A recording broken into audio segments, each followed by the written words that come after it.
Welcome dear students, आपका हमारे channel signing future coaching centre पर स्वागत है। अगर आप हमारे चैनल पर नए हैं तो चैनल को लाइक कर लीजिएगा और सब्सक्राइब कर लीजिएगा तथा बेल आइकन प्रेस कर दीजिएगा ताकि हम जो भी वीडियो अपलोड करेंगे उसका नोटिफिकेशन आप तक पहुंचता रहे। आज जैसे कि टाइटल देख रहे हैं आप लोग, पैसिव वॉइस का प्रेजेंट कंटिन्यूअस टेंस का ट्रांसलेशन हम लोग सीखने जा रहे हैं, यानी कि हिंदी से अंग्रेजी अनुवाद सीखने जा रहे हैं। सबसे पहले जरूरी होता है कि हम लोग सेंटेंस को आइडेंटिफाई कर लें, मतलब पहचान लें कि जो सेंटेंस है वह किस टेंस का है। तो उसके लिए जो रूल ऑफ आइडेंटिफिकेशन है प्रेजेंट कंटिन्यूअस टेंस का पैसिव वॉइस में, वो होता है धातु प्लस या जा रहा है या ए जा रहे हैं या ई जा रही है। अगर सेंटेंस का अंत में इस तरह से रहेगा तो हमें समझना है कि यह सेंटेंस जो है वह प्रेजेंट कंटिन्यूअस टेंस का पैसिव वॉइस है। अब देखते हैं कि कैसे ट्रांसलेट करेंगे।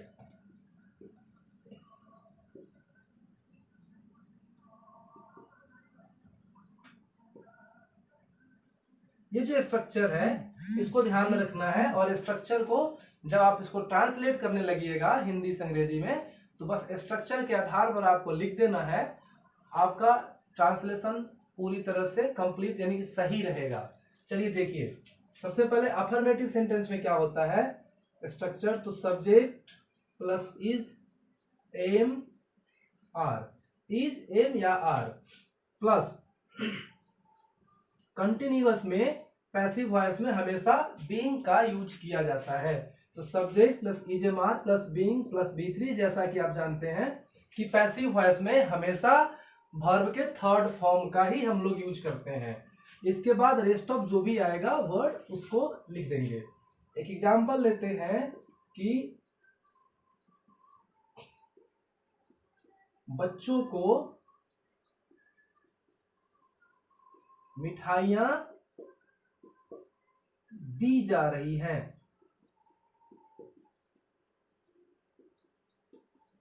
मतलब कि जो बच्चे हैं वे किसी को मिठाइयां नहीं दे रहे हैं, बच्चों को कोई और मिठाई दे रहा है। कैसे ट्रांसलेट करिएगा, सबसे पहले बच्चों, बच्चों का क्या हो जाएगा, चिल्ड्रेन। उसके बाद चिल्ड्रेन के साथ प्लूरल है तो आर लगेगा, चिल्ड्रेन आर। फिर बीइंग लिखना है आपको, चिल्ड्रेन आर बीइंग। देना का भीतरी गिवन होता है। पहले भी मैं आपको बता चुका हूं कि आपको यदि पैसिव वॉइस सीखना है तो वर्ब्स के फॉर्म्स आपको याद होने चाहिए। Children are being given sweets, बच्चों को मिठाइयां दी जा रही हैं। निगेटिव सेंटेंस देखिए कैसे हो जाएगा।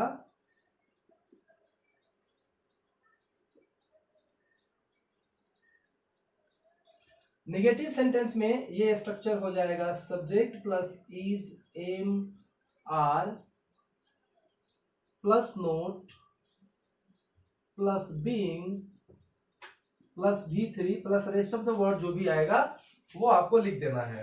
एक एग्जांपल लेते हैं हम लोग, तुम्हें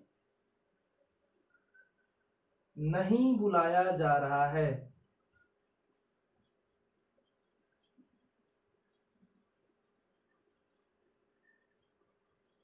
कैसे बनाइएगा, तुम्हें नहीं बुलाया जा रहा है। सब्जेक्ट आपका तुम है, तुम का इंग्लिश क्या होता है, यू होता है, यू लिख लीजिएगा। यू के साथ आर का यूज करते हैं, लिखिएगा यू आर। फिर नोट, उसके बाद आपको बीइंग का यूज करना है, बीइंग। उसके बाद भी3, बुलाना का भी3 क्या हो जाएगा, कॉल का भी3 कॉल होता है, हो गया you are not being called.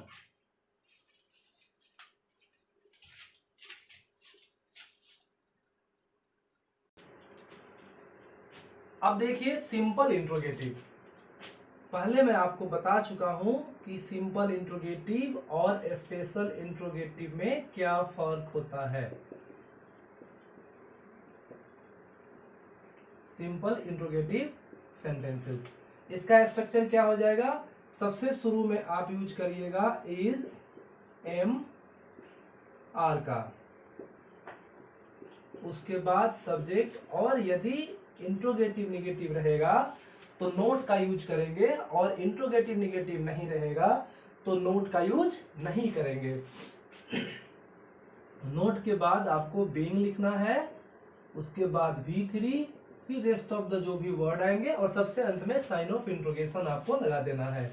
एक एग्जांपल लीजिए कि क्या प्रधानमंत्री को आमंत्रित किया जा रहा है।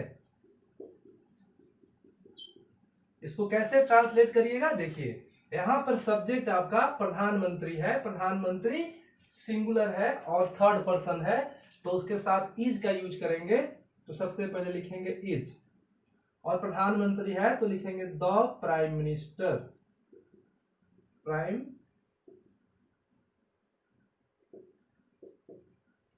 Is the prime minister. उसके बाद नोट नहीं है तो नोट नहीं लिखेंगे, लिखेंगे बीइंग, बीइंग। आमंत्रित का इनवाइट होता है, और इनवाइट का V3 इनवाइटेड होता है, तो क्या बन गया, is the prime minister being invited, क्या प्रधानमंत्री को आमंत्रित किया जा रहा है। अब चलिए देखते हैं स्पेशल इंट्रोगेटिव। स्पेशल इंट्रोगेटिव मतलब कि जिसका उत्तर आप यस नो में नहीं दे सकते हैं।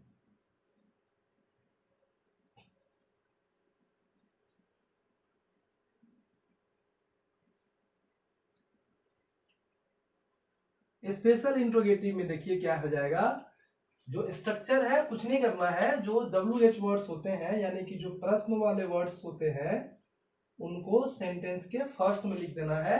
उसके बाद टोटल सिंपल इंट्रोगेटिव का स्ट्रक्चर ही यहां भी अप्लाई होगा। Is am are plus subject plus not plus being plus V3 plus rest of the जो भी वर्ड्स रहेंगे वो लिखना है, और सबसे लास्ट में ये साइन ऑफ इंट्रोगेशन आप देना नहीं भूलिएगा। अभी देखिए एग्जांपल ले लेते हैं एक ठो, लिखिए गीता को क्यों नहीं भेजा जा रहा है, भेजा जा रहा है।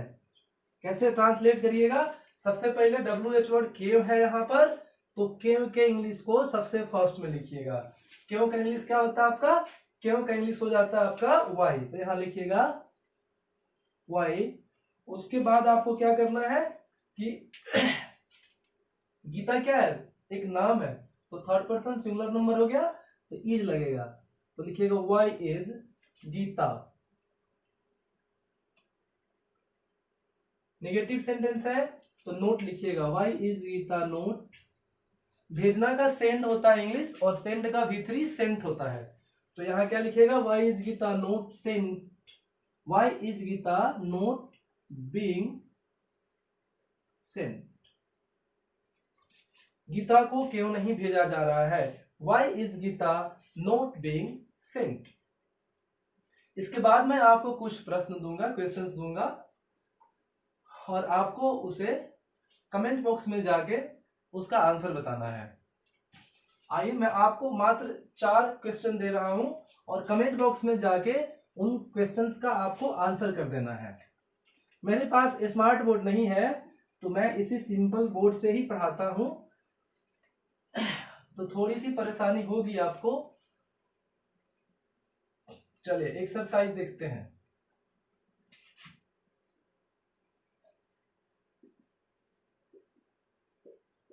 सेंटेंस आपको मैं दे रहा हूं हिंदी में, और आप उसको इंग्लिश में ट्रांसलेट करके कमेंट बॉक्स में कमेंट कर दीजिएगा।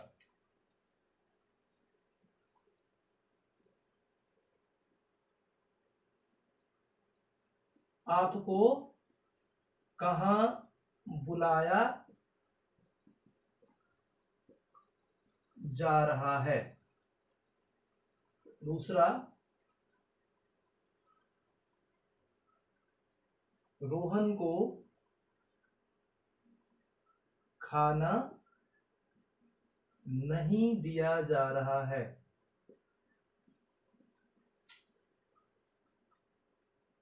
तीसरा, सोनम को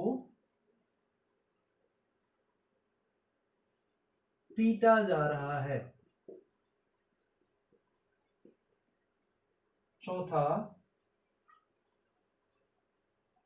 क्या उसे